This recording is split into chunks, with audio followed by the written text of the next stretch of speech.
We back at it.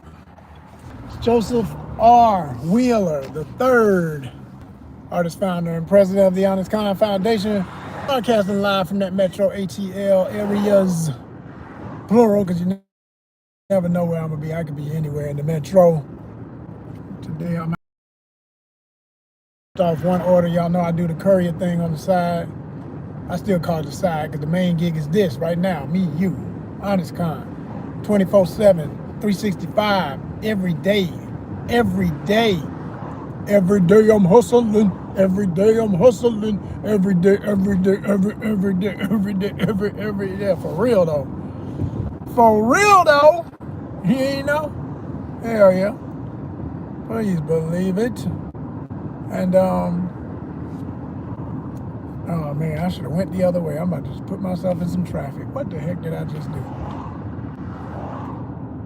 It ain't even that late. It don't have to be. It's almost 4 o'clock and it's already, so I know what it is because they're doing some kind of construction up here. Or this is, oh, it's that business. Oh, yeah.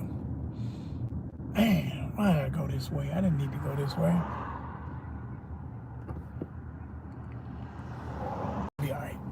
It'll be all right. It's going to be all right. We're going to work it out. That's why I talk to y'all. I got time to talk to y'all. Chop it up with my peeps. Are we good? Are we good? We coming through? Yeah, we good. Okay. I wanted to tell y'all, I got some new content from yesterday that I need y'all to support. For real. I went out yesterday and I covered a part of Atlanta's Beltline. The Beltline is a walking path that pretty much circles the main city area, okay? And it cuts through neighborhoods. What it is, it was built off of an old railroad system. Most of it, some of it was not part of that, but a lot of it was part of old railroad tracks that were not used and just run between neighborhoods and stuff. And they turned it into a walking trail. And it's beautiful for the most part. Most of it is one of Atlanta's real tourist highlights. I would tell anybody, if you come to Atlanta, never been here or been here but ain't been back since it was built or improved, because it's being constantly improved and constantly expanded, and they're supposed to be adding even some more parts that you haven't finished by the time the FIFA World Cup hits, which is really exciting, and I'm looking forward to that and what that's going to be this year in the city, and the effects of that with all people coming from all over the world. And as I know, it's gonna be, I mean, as a single brother, there's gonna be so many beautiful women in town. I just want to know, in certain cities, certain towns, certain countries are gonna be on the soccer field, because that's when I know some of the prettiest women on the planet are gonna be in Atlanta. Like, you know, when they like, yo, we got Kenya playing today. Okay, I'm gonna be out on the Beltline. Like, you know, when they got, you know, Argentina, Mexico, República Dominicana, when you got Mexico, when you got all these countries, places I know. I mean, goodness gracious, Philippines. What's up? Stand up if you hear your name called. Indonesia. I'm actually naming some countries that I know support my channel. I see y'all. I be seeing y'all in my numbers, and I appreciate you. You know, Thailand, India. Oh my gosh, India. Yes. Whew. Bring all the most beautiful women, please, to the World Cup. We want to see them. You know, I'm telling you, it'd be off the chain. And I know from previous things that have happened in the city how it gets, because I was here when the Super Bowl was in town, and that was a traffic mess. But just in terms of people watching, so many people on the street, it was. I've never seen that many people in town. It was incredible. I mean, we get a lot of people all the time. We're a convention town. There's always another business convention in Atlanta, and that brings in a lot of people. But you know, a lot of those conventions, I admit that, you know, it's not necessarily the sexiest crowd. You just get a lot of humdrum, tired family folks who sit in cubicles all day, who just be excited to be in another town, but then they got to go to another meeting, and they just hopping in and out of Waffle House and eating a bunch of bad food and gaining weight and stuff. I'm just being honest. I'm just being real honest of what it be looking like. It ain't real sexy, you know what I mean? So when you got something like, you know, a sports event, that can bring some sexiness to your town. So I'm gonna be looking for it. I'm gonna be looking for some of the baddest baddies to come through at ATL when that soccer thing hit. Man, I'm telling you, that World Cup gonna do some things here. It ought to be just right. That'll be just right. But the Beltline is, like I say, one of my favorite things to walk. And so I went to one of the parts that I hadn't been to in a while, and I did a video about it yesterday. It's up. And I know if y'all saw the thumbnail, you would have looked at it. I think what's happening with YouTube, because I hear this all the time from people who have been monetized while I'm trying to get monetized. Not trying, will be monetized. And we gonna get it. It's just, it's that journey of you never know what video is gonna be the one. And I be feeling, every time you do content, you feel like this is the one, this is the video, man. This is gonna be the short, this is gonna be the live, this is gonna be the long video. But most of the time it's your long videos. It can be a short, but most of the time it's your long videos. I know this because I've listened to too many people say it. They say there was this one video. And every YouTuber that has gotten monetized will say there was one video, man. It hit numbers. I couldn't believe it. It hit, tens of thousands, or Lord forbid they mess around and get lucky and hit 1 million, or something like that. Then you should. That just changes your life right there. That's the dream. That's what we all in it for. If you're a YouTuber, we trying to get that certified security, man. That cushion. I ain't saying it's perfect. I done heard all the stories. Everybody talking about, I don't make what I used to make. It ain't what it used to be. You don't get what you thought you were going to get when you finally get it. Blah, blah, blah, blah, blah, blah. I don't want to hear that shit. I ain't getting nothing. You understand me? I'm on here loving this, not getting nothing. But y'all hopefully hitting a thumb. Thank you. Somebody hit a thumbs up. Somebody hit this. Somebody like every video. That's all I get right now. That's all I get. At all. That's it. And that's all most YouTubers get. Okay? Until it happens. So it's hard for me to listen to somebody who's monetized whining about it ain't paying like it used to pay. And they, I'm like, man, yo, homie, how about this then? The worst thing they say, they be like, it ain't really no money. Oh, if it ain't really no money, I want to know what really no money feels like. Send me your really no money monthly. Since you don't need it, it's not really money. Yeah, don't worry about it. Just send it over here, player. I got you.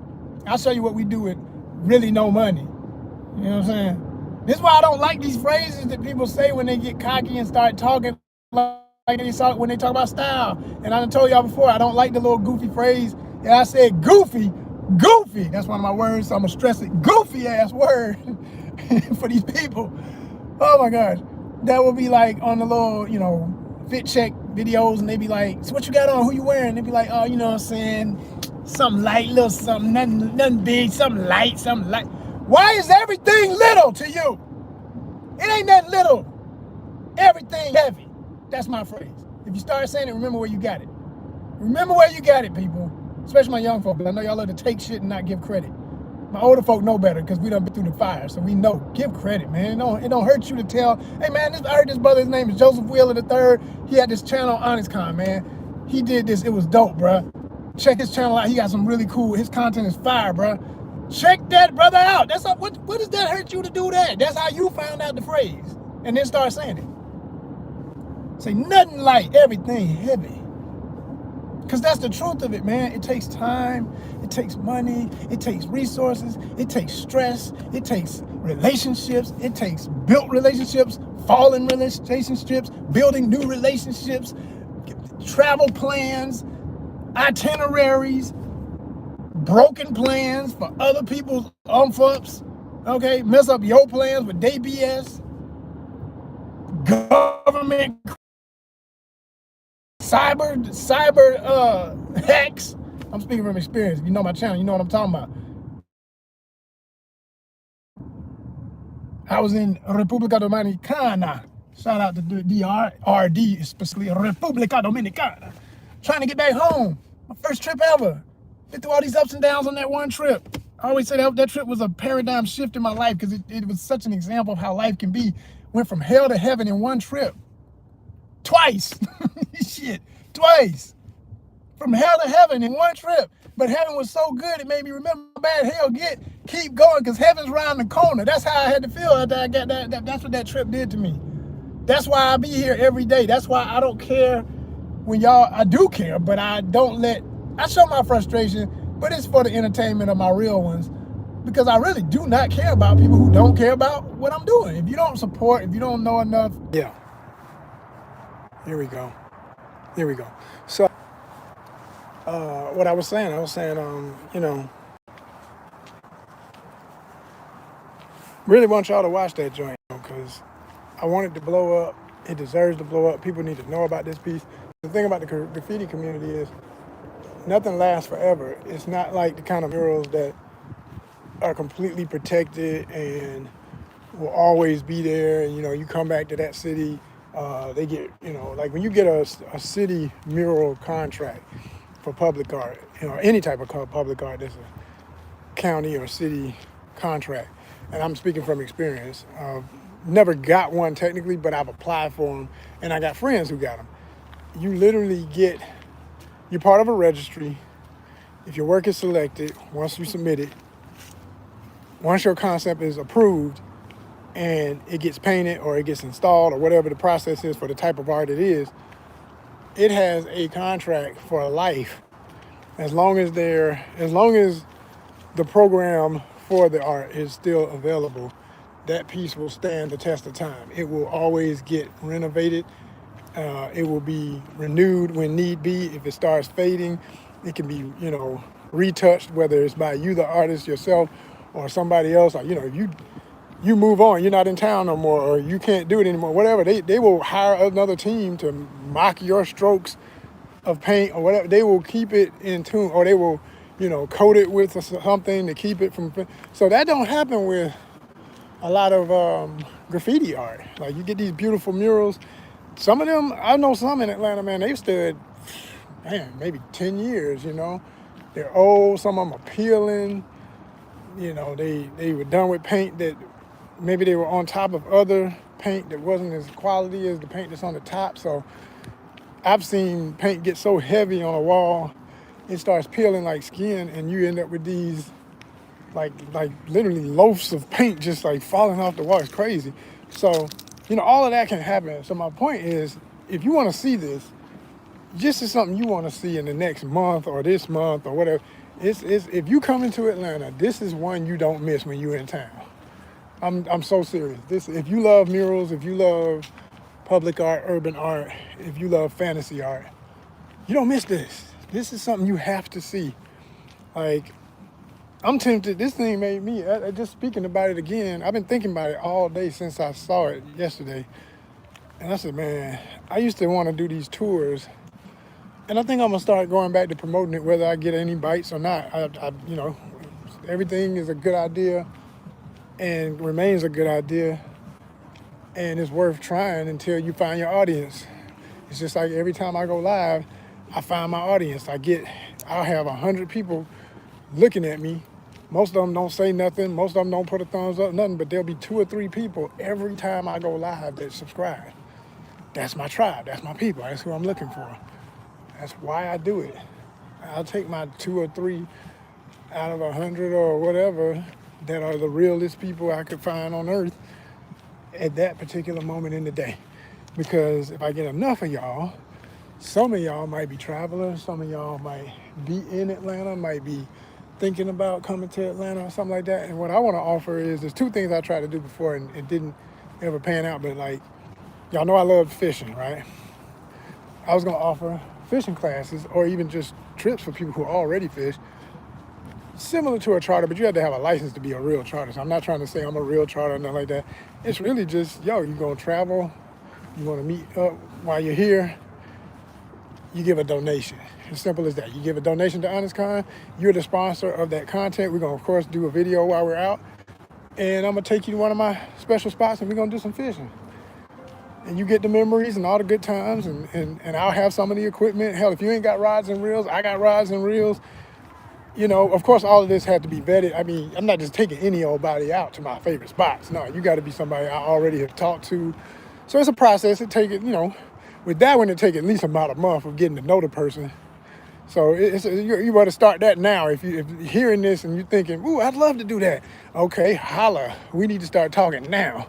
Because come spring, when I really want to do this again, and through summer, you know, like I said, I'm not just going out with any old body. It's got to be really cool people, right? And it, you know, you have to be a subscriber. That's an easy, obvious thing you have to do. You have to be a $4.99 per month subscriber on either our fan base or our Instagram, because I made that a new rule about any possible new members of ONYXCON fishing tournament, okay?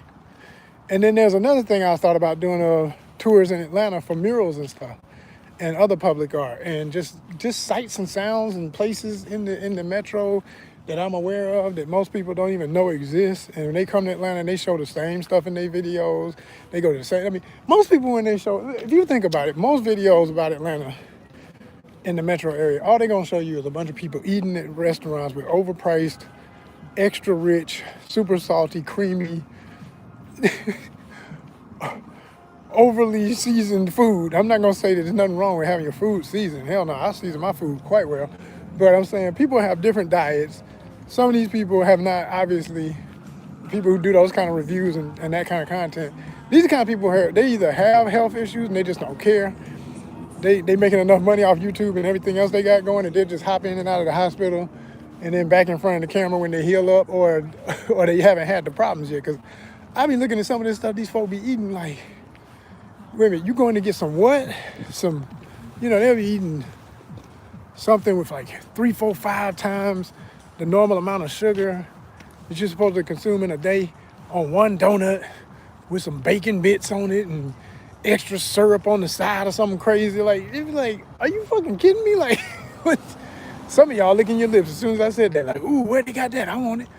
But seriously, like, I eat sweets. I like sweets. I cook. Y'all know I showed you I bake stuff. I made banana bread and showed it on the channel. I make cookies all the time and show it on there. I like sweets, but I'm not gonna eat stuff that's like, I know what my limits are, and I know what most people's limits are, right? But most people don't care. They just gonna eat trash, and they don't care how the trash compactor. I love some trash. You know? So if you're that kind of person, okay, that's not even my audience. I'm not gonna. I do have a few restaurants I would take a person to if they just got to see certain restaurants and go to a certain place. But it's gonna be way different from what y'all used to seeing. I'm not interested in showing. I was looking at something today, and this is a real big pet peeve of mine. You have these restaurants that, you know, I'm proud to see that a lot of them are black owned. I'm very proud of that. As a black business owner myself, of course, I want to see my folks doing well. I love that. What I don't like though is for a lot of these restaurants, you're charging prices like it's a white tablecloth candelabra style meal, okay? But you don't have no candelabras, and it's takeout only, and you're putting people's food straight off the grill or whatever, hot as I don't know what, into these styrofoam 3-panel takeout things.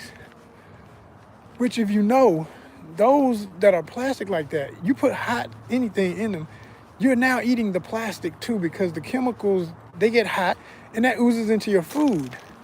So it really boils my brain as just a particular ass Virgo, because that's what we do. Hope that pisses off somebody enough to realize you're stupid for doing this. Because I know some of y'all can't stand Virgos, because we always gonna say the shit that don't nobody say. We analyze everything.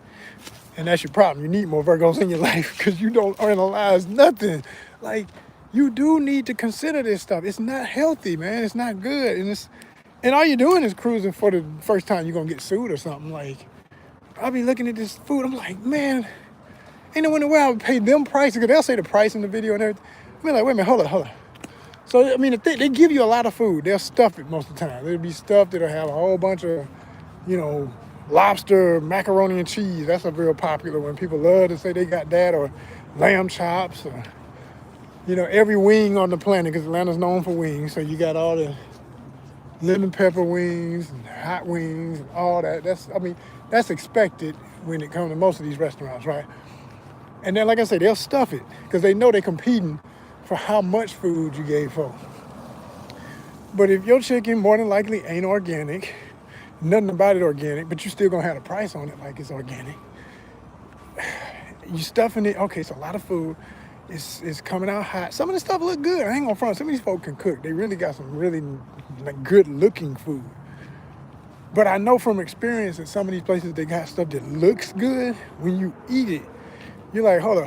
What kind of oil y'all fry with? Oh, we use canola. Oh, see, but now we dead. It's dead in the water for me. That's trash, man. That's straight up machine oil that they keep, all the best doctors keep saying. How many years, how many lives, how many generations do we have to go through where we know these people that are at the top of these companies that put this shit in our food don't give a damn if you live or die, because they make money off of either. But especially if you're dying, it's slow death. It's money for them all the while because they get paid for telling you something that's never been good for human consumption is suddenly good in one era when for centuries it was never even heard of. And then when they created it, like, if you don't know the history, I'm gonna tell it one more time. The seed that canola is made from is called rape seed. Now, first of all, that name alone, I know as soon as I said it, you say, wait a minute, what? Yeah, that's the name of it. I don't know why they call it that. I never went that deep. I do love etymology, but I never wanted to even know. Maybe I will look it up one day. But that's the name of the seed, right? It's a seed oil. It's a flowering plant. The plant itself is beautiful. It's a beautiful flower. As I remember, it's like a yellow flower. Anyway, and it grows. It is manufactured in a lot of countries, but it comes from Canada. So manufacturers of it decided when they were using it in excess during World War II and other wars for machine oil on weaponry and vehicles and shit, they had too much of it, excess of it when the war was over. But they, just like as usual, greedy ass corporate minds, they like, man, I ain't taking no loss. What we gonna do with all this oil? They ran it through the Food and Drug Administration, obviously paying off somebody to approve it as human consume worthy. It's just fine. It doesn't hurt you. It's no problem. But it does cause all types of issues. And I have learned for myself, I always know when it's in food because I get a reaction in my tonsils. So I don't play with that garbage no more. I don't eat that. And I tell people all the time when I'm in restaurants, I tell them, I say, hey, I always ask them, what do y'all fry with? What are y'all using this? And if they say that, or I tell them, well, because if they want to know, because most people don't, they just don't. As soon as you asking questions, they looking at you, what's the big deal? Just eat no food. I love when people do that now. I used to not get mad, but after the things I've been through, the few things I've been through, because I'm mostly, all my life, always very healthy, everything, but I had a couple of moments where you realize, you know what? What's up, Sharina's in the house. Sharina's keeping it real. I was just talking about fishing. I'll get back on it if you're going to be on here for a minute, but let me finish this thought. So, I just got to the point like, look, man, I ain't asking for nobody else but my own body. So if I'm eating and I know that trash is in it, I'm not going to eat that, And when I ask about things, it's because I have to. It's not because I want to have to be this picky about stuff. I have to, and most people nowadays, because they've been sued and they realize there ain't nothing to play with, they'll quickly run to the kitchen, ask, be like, what, you got an allergy? I'd be like, that's a way to put it. Because another thing, I'm not trying to get all in my business, have to give you, do you really want to go to school or do you just want to make sure you don't get sued? So just go and answer my question and we good, Oh, man. We need to try live again together. I'd love to. Hell yeah. I'm with that. Appreciate you suggesting it. Definitely would want it to be a day where I'm out fishing or something. That would be cool. Two folk fishing at the same time. But I don't know when to be the next time I go. Like, I would say today would have been almost great, but you see I'm wearing this jacket. It's kind of nippy out here. It was damn cold yesterday. It was insane. Yesterday was, whoa. It was the big reminder we are still in winter. Not that I ever don't know, but other people be walking around, let the sun come out like it did today, it get a little bit warmer. Some folks be putting on shorts and stuff. I'm like, are you crazy? Do you know tomorrow you gonna be like,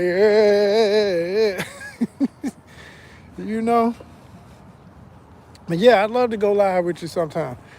That'd be dope. Hell yeah. I mean, even an interview again. I interviewed you once. Just catching up, chopping it up. We can do all that this year. Let's get it. Hey, you know what? It's funny. Okay, so here's what I was talking about earlier about fishing. I was just saying there's two things I'm thinking I'm gonna bring back that I've tried before, but I never got no bites.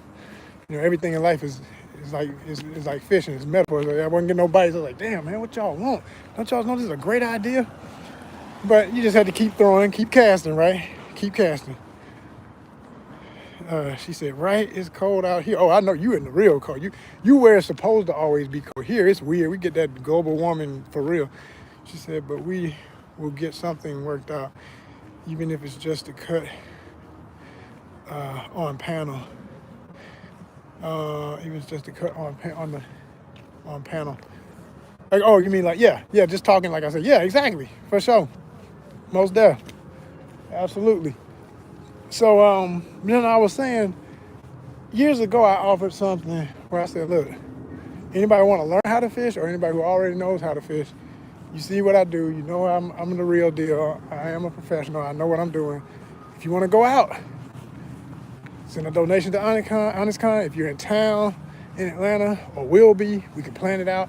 It'd be just like going out with a charter. You know, I'm not saying I'm a charter because you have to have a license to be a charter. Not a charter. But, you know, it's just a donation to my organization, and you supporting a friend's entity, and we're a nonprofit. So, yo, friends of ONYXCON, like, you want to fish. So, hey, I'm saying that to you live. Like, you know, I've already said that. You already know. But just a reminder, yo, if you ever, I don't know if have you ever been in Atlanta, you know, thought about coming out here. If you have or didn't go fishing, you already know. It's a given. It's a given. We go. You know. And you ain't even gotta, have a donation. You are the donation. Just to meet the homie in person and get out there and have a good time. I know we make epic content, and we both got presence, and we getting our followers and stuff. Because I'm just trying to get this thing monetized. She said, I'd like to travel more this year. Your travel's where it's at. I love travel. That's everything. I'm literally walking around a parking lot right now, waiting on an order. I'm going live as usual. And I just didn't feel like looking so construction courier worker today. I said, I'm going to put on my leather. I don't never I'm going to get fresh today. I'm sorry. I got to feel fresh sometimes. Damn. Yeah. But no, I'm out here literally waiting on an order. More bow fishing this year. I've been meaning to ask you. Yeah, I know you're getting better and better at that. I see your videos. You be doing that regular. So I know you're getting better at it. So I don't know if I'm trying to remember if I ever did that. I know I've done it at least once because my dad got into it. Anything he ever tried, we tried too when we were kids. And he is a bow hunter. Like, he does deer bow hunting. He does rifle. Right now, he just got back from deer hunting and got another one. I think it's like his 4th deer this year for the season, for rifle season. So we got plenty of meat, and I'm so happy about that. So I was gonna ask you, like, with your bow hunting, like, do you actually harvest and eat? Because I know gar can be eaten. Long nose, I've never, as much as I love them, they're one of my favorite fish, but I've never eaten one. And I've caught quite a few, at least enough to say I can, claim that, and I always will claim to be a gar fisherman. But, I know you have to be real careful. First of all, it takes a lot to open them up, clean them, because they're so hard with them ganoid scales. But I've heard that you have to make sure you have to open them from the back, and you never mess with the gut, because if you mess around and it's a female, you hit them guts, and it's the eggs are poisonous. It could put you in the hospital with food poisoning, like a serious level of it. And some people don't even know that, but it should be widespread. No news for people who, I know people in Louisiana, Texas, and folks where they eat it regular. They eat the long nose and the alligator gar. I done seen videos of folk hacking them open with axes and chainsaws and all kind of crazy stuff.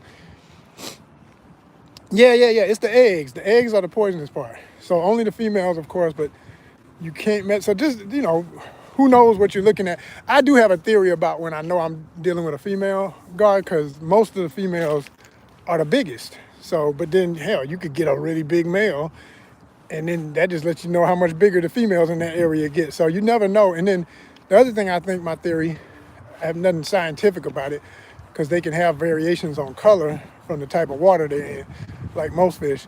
But the gar in the region where I fish for them, that particular part of the Chattahoochee, because Chattahoochee is really long, They tend to have a range of color from like an olive and golden and even some silvery tone to their scales. Of course, they still got the spots and stuff.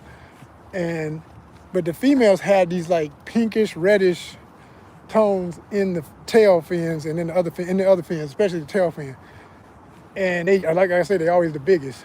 So whenever the biggest I ever caught, my one of all time, she was I know that's a female. I always say it's a female. She was 11 pounds, 7 ounces, I think. Real monster. That was the first gar I ever actually landed. A bunch of them got away, shook off right at shore, all of that stuff. But the first one I ever held, and I always regretted that she didn't live, but I kept her just out of respect. And I said, I'm gonna at least taxidermy this one day. So she in a deep freezer right now. But yeah, I'm talking about everything else, but I was gonna ask you if you ever, she said, well, looks like you have a topic when we do the panel. Yeah, absolutely. But I was gonna say, do you ever eat them or anything? Have you ever tried me? Because personally, I don't believe in just, killing nothing unless you're gonna do something with it. Is my main, sometimes things happen, like I just described, I wanted to do catch and release. That was all my goal. That's always my goal most of the time when I'm fishing for gar. I just love the thrill of catching them, but I want a healthy release, but she died on me. And I always say something must have pierced her gill, and I didn't even know it pierced because she was bleeding out at the gills. And I said, damn, it broke my heart for real, because I was like, no, oh no, because I'm putting her back in the water, and the gill stopped moving. But I know what it was when I think, or at least my theory is, she probably ate the bait too far back, even though by the time I got the hook out, it may have come back out closer to the middle of the mouth, but I thought she hadn't gotten it all the way in, but she may have, and it may have pierced one of her gills or whatever. Says, I don't eat, people around here have, and they say they're good. They are invasive here. Really? Because now, that's interesting. So, here's the other thing. Here, just my play on words and theories. So I don't ever say invasive. I say implanted is my I word, because and everything I research about what gets labeled invasive is human activity that makes it possible. Whether people's ignorance and don't know that they're carrying some ant from Argentina, for example. Like we have these ants here, and I'm sure they might be there too. They're all over the U.S., but it's the Argentine ants. And a lot of people just be saying, oh, that's fire ants, fire ants. Those aren't the real fire ants from Georgia anyway. Where we have the real Georgia fire ants that are smaller. But the ones that are even more common, because they took over, are these Argentine ones from Argentina. But like I say, the only reason they're here is because of people doing shipments and don't give a damn checking stuff or ain't gonna check it more than they need to just make sure they get the product here and make some more money. So they don't care when the ants take over, right? So it's always people stuff, right? Like the only reason we even have hogs in this hemisphere goes all the way back to the first European colonists from the Spaniards. When the Spanish landed in Florida, they brought hogs on the ships. And of course they, domesticated them over time, and you got all these different blends of hogs, just like you can domesticate, anything else, and you get all these different varieties. But all of them came out of wild hogs, but those were from European hogs, wild boar from Europe. So yeah, no, but I was gonna say, when in my research of gar, I know I don't know, I ain't gonna tell you because you there and I'm not, and I don't know enough about y'all water. So if y'all rivers didn't always have long nose, and then suddenly they did, yeah, I can see that. But gar are prehistoric fish. I'm sure you already knew that. 150 million year old DNA, and they are traditionally and always were in this tectonic plate. So they were here. They were always what is now North America, and even parts of Caribbean, South America. They've always been here. So for me personally, I always thought that was so cool, because they're not, as exotic as they look, being that they're prehistoric. They're not from nowhere else. They some Georgia bred, real deal. They some North American fish. And Canada, they even in Canada in some parts. So yeah. Yeah, I love gar. That's one of my all-time favorite fish. I've studied and researched, and I'm always trying to learn more about them. There's 7 different species, at least acknowledged. Some people are starting to push for, I've seen somebody say they're pushing for acknowledgement of a hybrid gar, the mix between the alligator gar and the long-nosed gar in Texas and Mississippi probably. And I mean, I do know for sure in Texas, but I think even parts of Mississippi have those too. But they get like it sometimes happens when the eggs mix because they're all in the same area of the river, and you know, males spray the the female eggs of one other or what have you, and then you get this mix and you get a hybrid. But they say that the hybrids can't mate, can't reproduce. Now, at the same time, they are rare, but they're more and more caught. Like I be watching these guys in Texas, their videos, and I remember years ago they be talking about how rare, they're so rare. And now they're still rare to catch, but then every year they'll catch more. And it's like, man. So I read something, it's vague in my mind. I read something, somebody was saying they are trying to see if there's a possibility that they could be labeled as an actual separate thing because they're becoming more common, even as rare as they still are. But I think those are just phenomenal. Like if you ever seen a video with one of them, that to me is the coolest gar on the planet because it's like got the girth of an alligator gar, but it's still got a long nose. Some people call them crocodile gars because, you know, crocs have a longer, thinner snout than an alligator. So I've heard people call them croc gars. I think that's cool as hell. So I just, man. Yeah, you done got me on gar. I talk about gar all day. Love gar. As a matter of fact, talk about Texas. My goal, talking about some other stuff I want to do this year. I was about to say some other, nah, it got to be this year. I got to figure it out. It's just all money. Like, I really wanted to go last year. I almost was going to just go. I was going to do some more random, I don't care, I'm just going. But I was going to go to Houston because I've never been to Texas. And they have these, the alligator and, you know, long nose and all that in this one particular part of the Trinity, which is notorious for some of the biggest in the world. I think that's where the world record was from for alligator gar. But Trinity River, and part of it runs near area near Houston. So I was like, okay, I'm gonna stay in Houston, and then I'm gonna go out to where there's this dam, so I don't have to be in the muddy river. Even though I'm used to rivers, but then I'm in another state. I don't know how to go there. I ain't got no guide. I was just thinking I'm gonna do it by myself. I don't even care. I'll go by myself. I'll buy a rod because when I was talking to this dude, shout out to him still. He's still a legend. Catching dinosaurs. If you ever watch his stuff. Catching dinosaurs, he specializes in gar, especially alligator gar.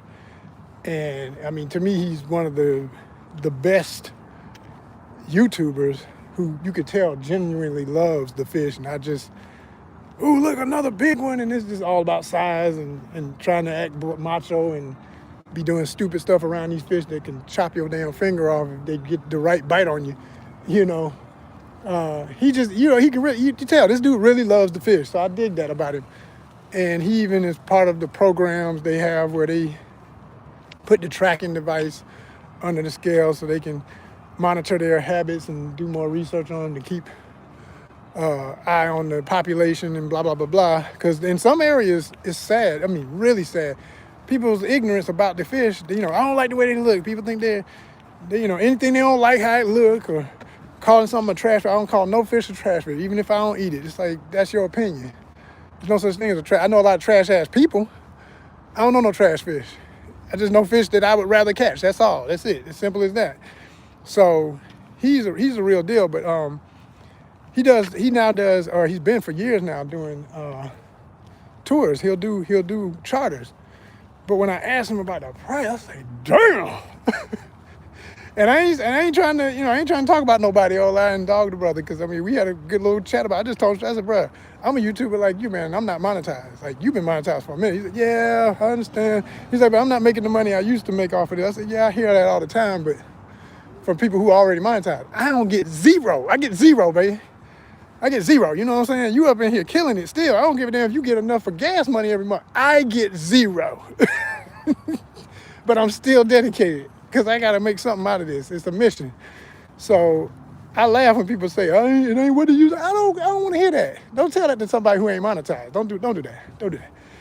But I was really saying, like, look, can we work together? I'm not you. I ain't got your numbers. But I'm personality, and I got stories, and I got a long history of what I'm doing with ONYXCON. Like, I was hoping he was going to really look at it. I don't know if he ever did. I'm not saying he didn't. But I want him to really look at what we do, see the vision, and be like, oh, yeah, okay, this guy's got, yeah, all right. And he knows, like, everything ain't about numbers. It's about what I bring to your shit. I'm that guy. I'm that guy. People I know me, and I promise you, I bring pizzazz. You know, I got 13 years in Hollywood and a whole bunch of other stuff. People you done dreamed of meeting, I done shook hands and had lunch with. I promise you. It's real over here. It's different. So anyway, he couldn't see the vision, I don't think. He just, well, that's my price. I understand, brother. No problem. Respect. I always put respect first. I said, no worries.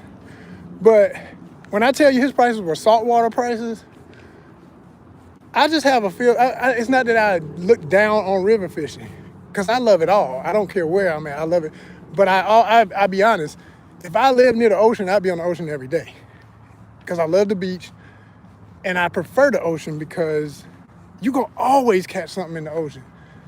I don't give a damn if you catch what they call bait in the ocean.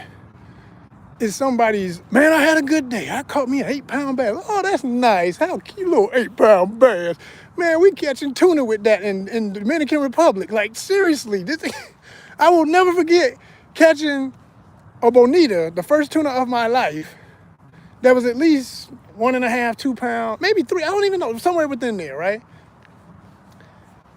And then I caught something. I forget the name of these other fish we were catching. I caught about 3 of them. They were so happy every time. And now I realized what the hustle was, why the price was what it was too. And I was like, man, I'm getting overcharged to basically be the bait catcher for the local guys to do hand lining, which was amazing to get on camera. It's still a great experience and no regrets, but I shouldn't have been paying what I was paying for that damn chart. It was crazy. It was like I'm paying, I forget exactly, it was close to $400. And I'm on a boat that's like the equivalent of an ocean version of a damn John boat. It's like, it was a fiberglass thick. This is very common in a lot of those regions. With I forget what they call that exactly, that type of motor where you got the long, just like they put on a lot of John boats, the one you steer from the back and you hold it and move it around while you steer in it. This is what this brother had in the ocean. And the only reason we went out is because it was a calm day. Because if it had been a storm, he'd be like, oh, I'm sorry, we can't go today, Jose. I was like, oh, damn, bro. But it worked out. Because when we was coming back, the water was starting to get choppy, and it was like, boom, boom. But when we were going out, it was smooth, it was cool. I was digging it. I was like, all right, we're going to work it out. But I'm saying, my philosophy about charter prices or anything like that, it's like a hotel or anything else. You can't charge me small yacht prices for a muddy river experience, for a damn, like I say, styrofoam boat on the ocean experience.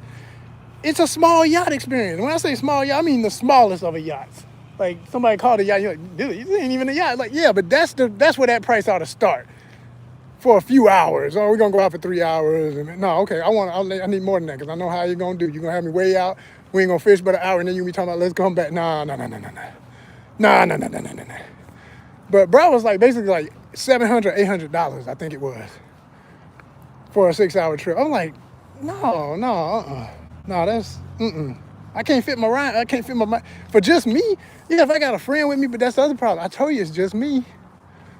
It's just gonna be me. I can understand if hey, I got my buddies with me. We're gonna split it up. Man, we'll figure it out. All right, everybody gonna put in their 200 or something.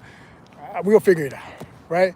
But no, when it's just, you hitting me with damn near $1,000 and I'm on the muddy river. I mean, it ain't even like the water's pretty. I mean, the environment can still be pretty, but I'm just like, come on, man. I don't get blue water, and might see some dolphins go by, and at least I can catch some stuff that's the size of what I catch all year in Georgia for bait at least. Like, I can at least catch that and say I caught something. So if I don't get the thing that's as big as me, the tuna, the shark, the wahoo, the tarpon, like, I'm serious. I'm at a point in life at 50, I'm just like, look, if I'm paying them prices, I better be catching something as tall as me. Straight up. Somebody better hit the boat tall as me. Shit. Get out my face with that. I don't want, ain't gonna be no, it might happen sometimes. Yeah, I understand. I gar fish, and it's a different type of gar, they alligator gar. Hey, if you get any one of them, they're gonna be probably bigger than most that I've ever caught. And it's gonna definitely be impressive. It's gonna definitely more than likely beat my freshwater record. But I'm not paying saltwater prices for freshwater. I'm sorry, just unless it's some guaranteed type shit. And the only place it's guaranteed, in my experience, is salt. You gon' catch something. Ain't gonna be none of that. We ain't even catch bait. Nah, you can put off on the side of the boat with a couple of scraps and just pull up something, at least a pound. Just, I caught a fish. Heard you said people around here do bank fishing and charge people for. See what I'm saying? You ain't even in a boat to fish with them from the bank. That's so disrespectful. Like, I would charge, I ain't going to front because I know what my time is worth, my experience is worth. If I took somebody to my gar spot and would tell them straight up, like, ain't no guarantee we going to catch something. But if you want the experience from the bank, if I was charging somebody, I would push it up to maybe 200, 150 to 200. Because you're going to have to hike. Because I ain't got no boat. You're going to have to hike. So you're going to get a hiking experience. You're going to get, it is beautiful. It's its own type of beauty. And where I go, you can stand. You ain't got to worry about, you ain't going to have nowhere to stand. You'll be able to stand. I'm going to pick a day where it's dry, so you ain't going to be, if it is a little bit muddy, you ain't going to bust your ass all day on the mud. You know what I'm saying? You wear you some boots, and if you know how to walk, you'll be all right. Just where I tell you to stand there. Don't stand over there, stand here. Okay, all right, good. I do that. Okay, I give somebody that price for that. But ain't nowhere in the world. I'm not gonna charge nobody boat prices to stand on the muddy bank somewhere, hot as a motherfucker. Maybe never. Damn turtles might give you more action than the fish, and you never know which one it is till you pull it up. Oh my gosh, no, hell no. No, we're not doing that. I'm not gonna do that to you. That's disrespectful. And I know what it feels like, so I wouldn't even do that to somebody. Now, if I got a boat, it's a different day. When I get the boat and I can hit the river or I can hit the lake or anywhere, yeah, now we talking, yeah.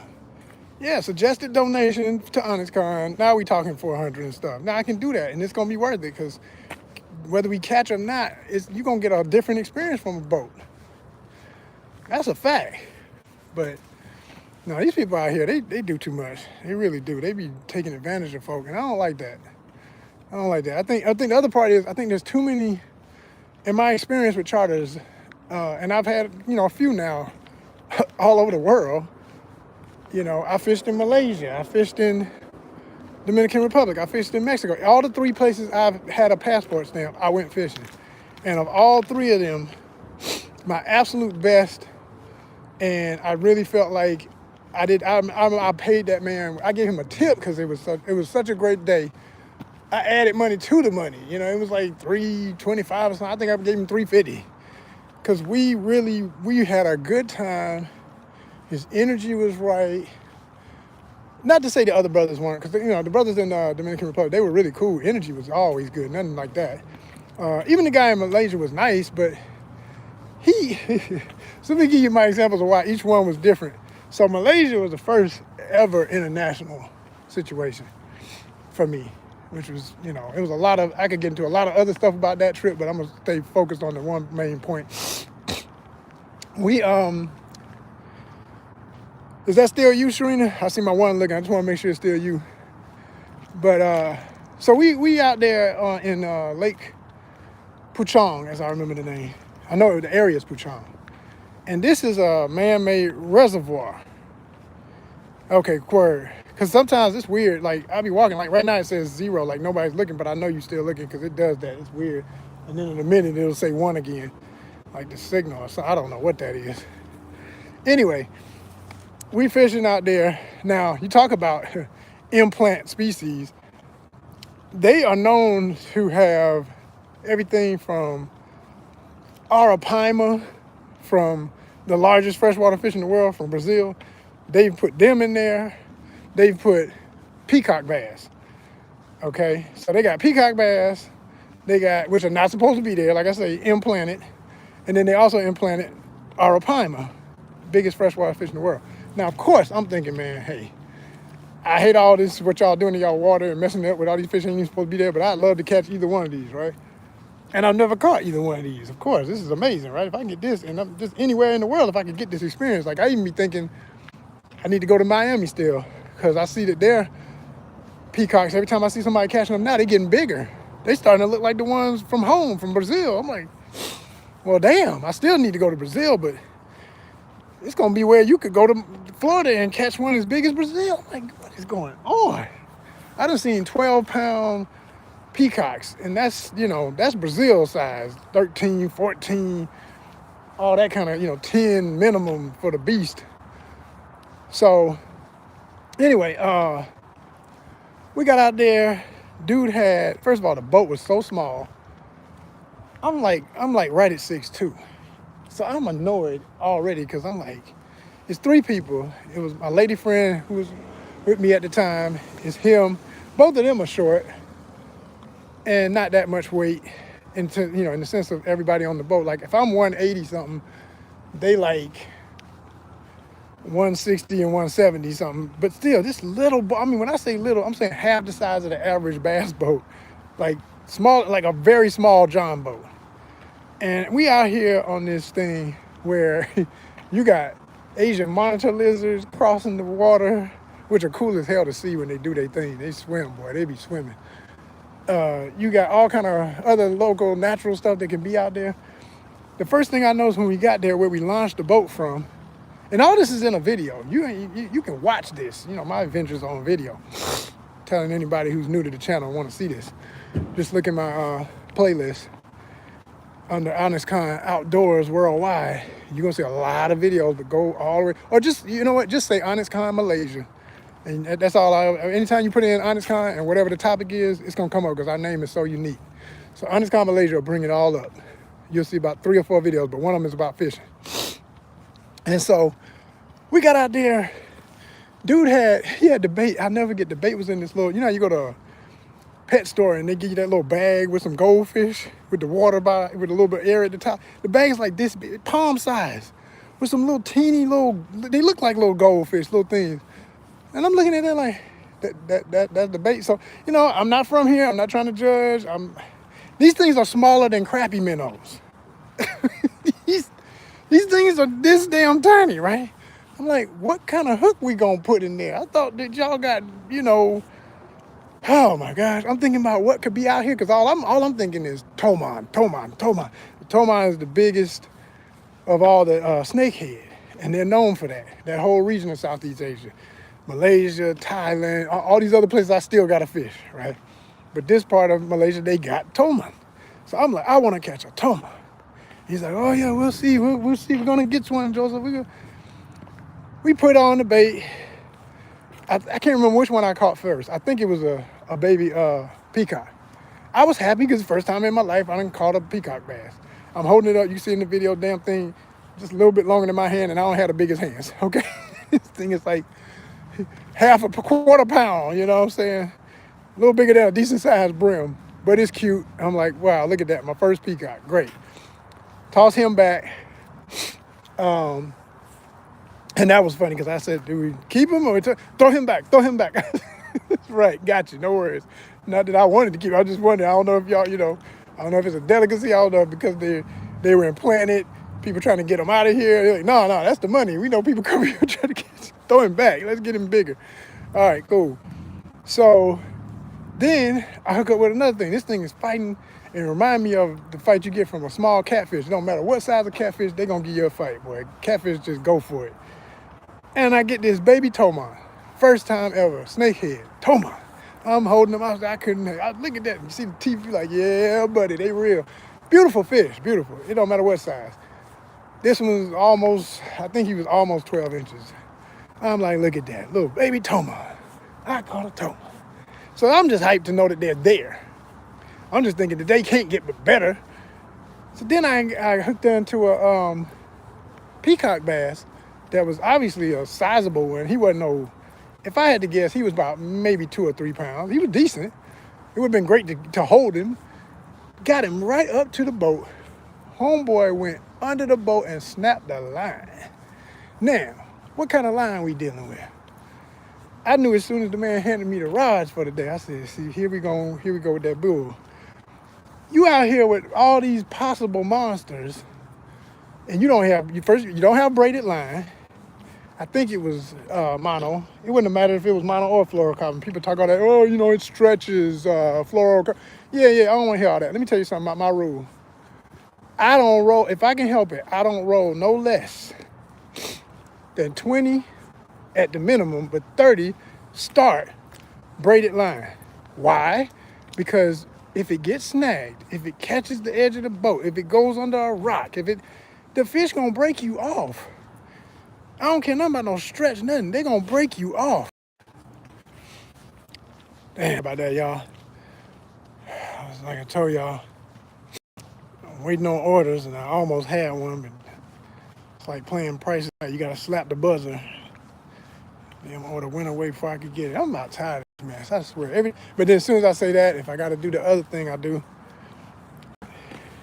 oh man, and then my phone trying to die. Let me get me some power.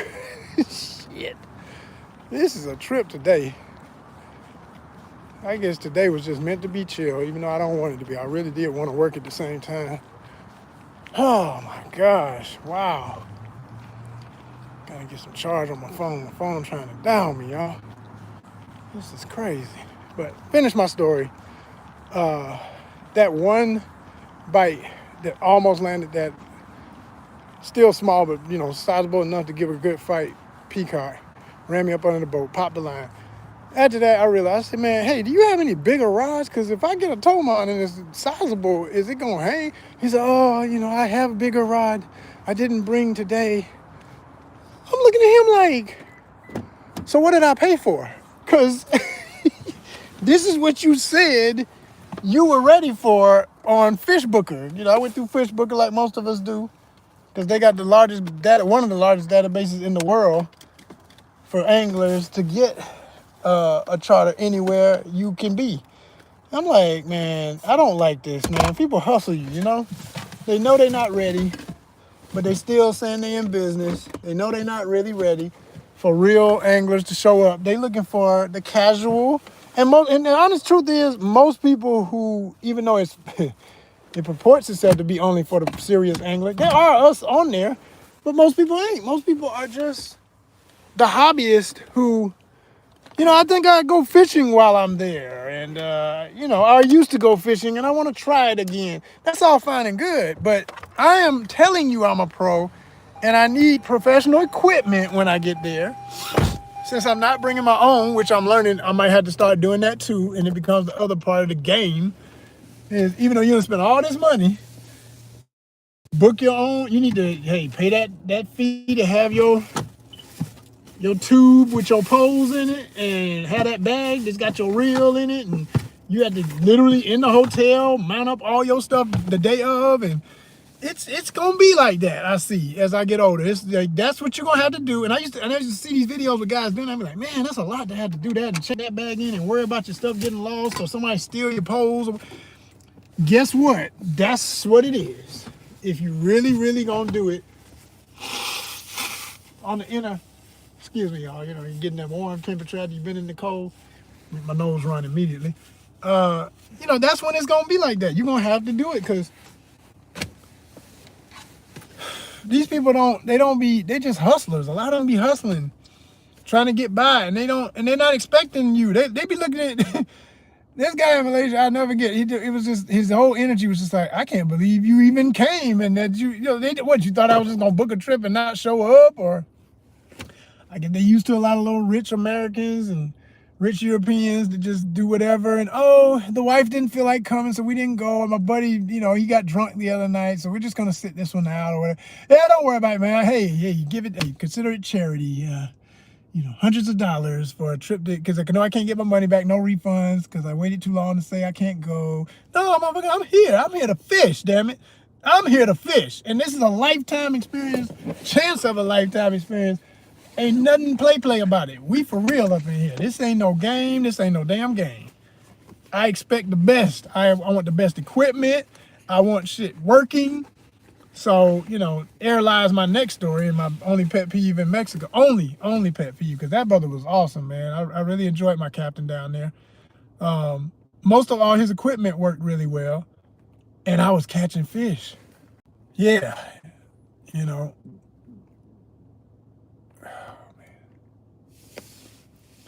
Yeah, I was gonna say, most of the equipment I was using, because he had about 3 rods I was using when we went out. And he had a real, let me start with that. He had a real boat. The boat was older, but it was built for what the hell we were going to do. You know, it was enough space for 3 men to move around. He had his first mate that was out there with us, his assistant to help me.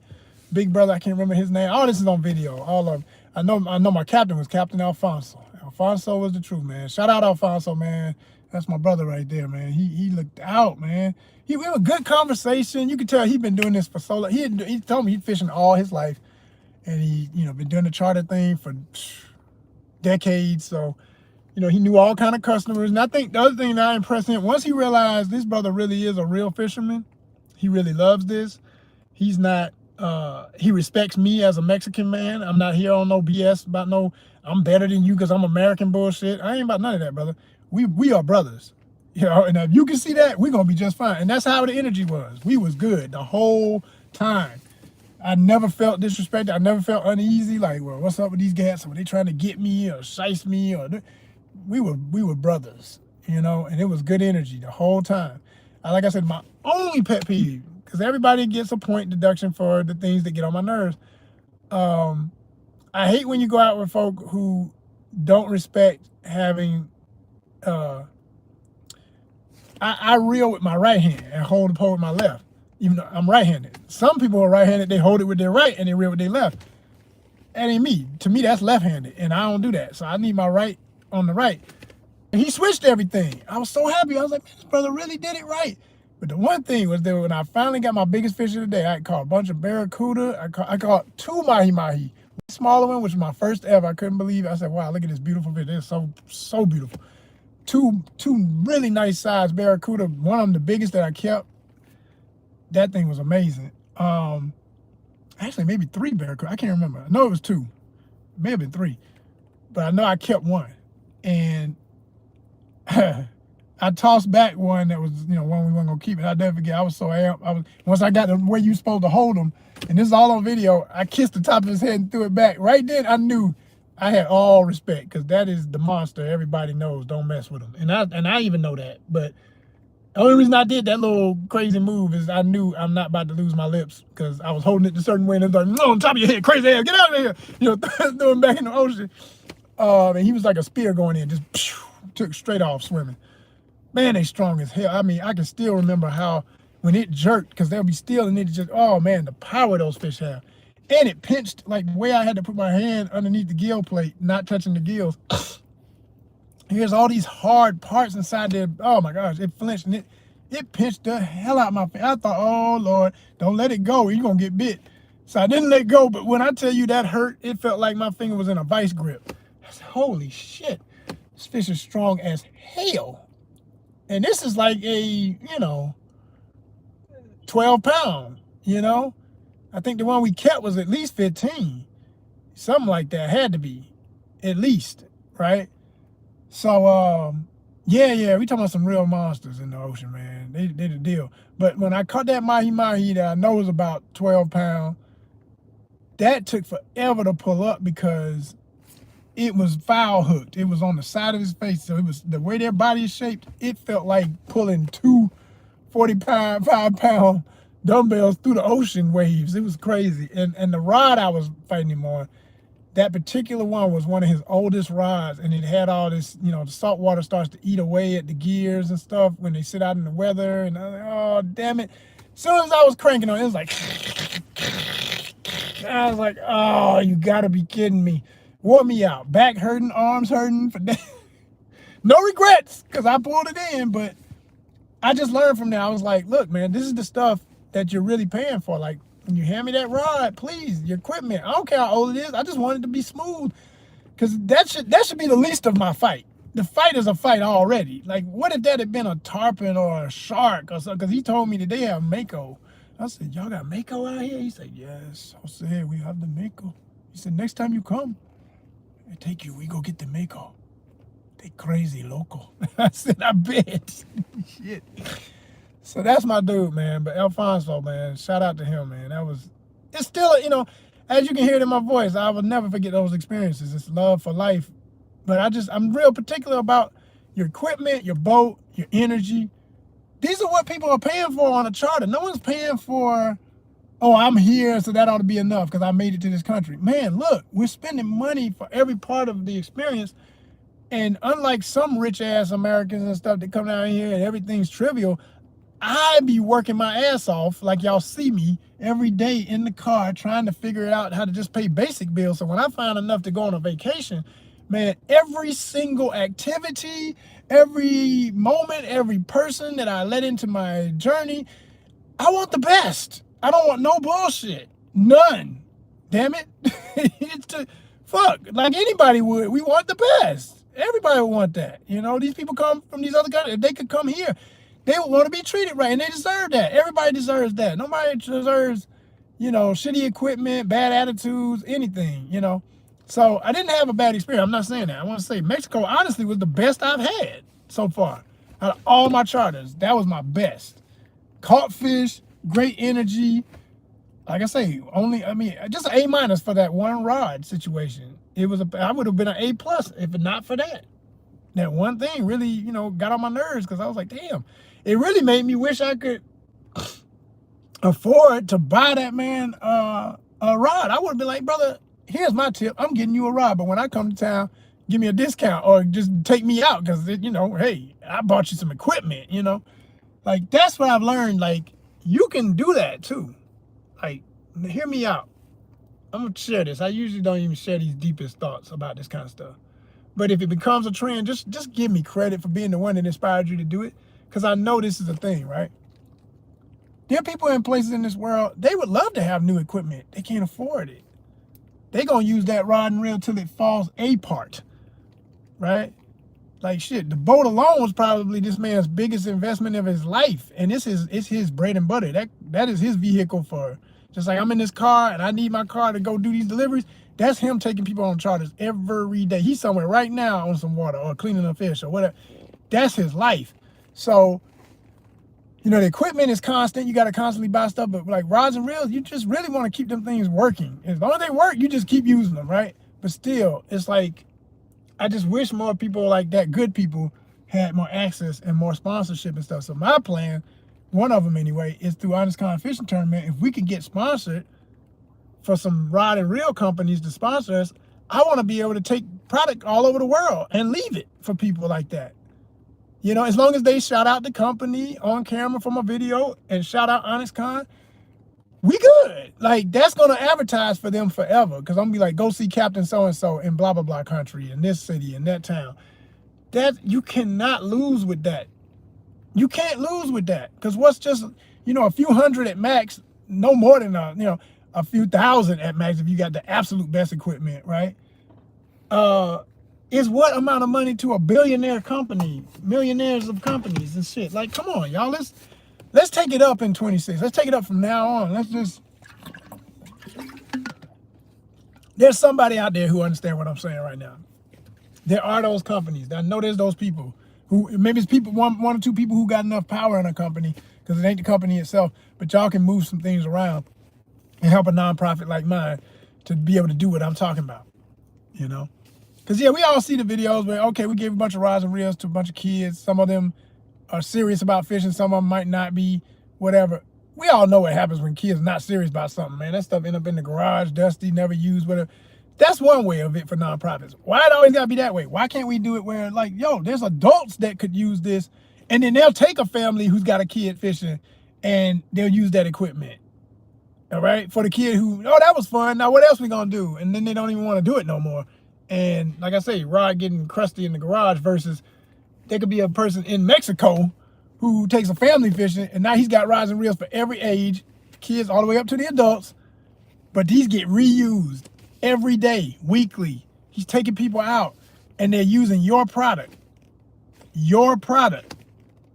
So if they do decide, well, you know, I'm serious about that now. Okay, get back home. What we gonna use, man? I like that pen rod. I like that Shakespeare. I like that you know, Shakespeare makes Ugly Stick, one of my absolute favorites. Shout out Ugly Stick. Only reason I shot them out, and I ain't got no direct connection to them. There was a brother who runs their page on Instagram. He always wrote me back when I would write him. Really cool dude, man. Never forgot that. Matter of fact, I'm about to write him right now in this spirit. I'll holler at y'all, man. Go fishing.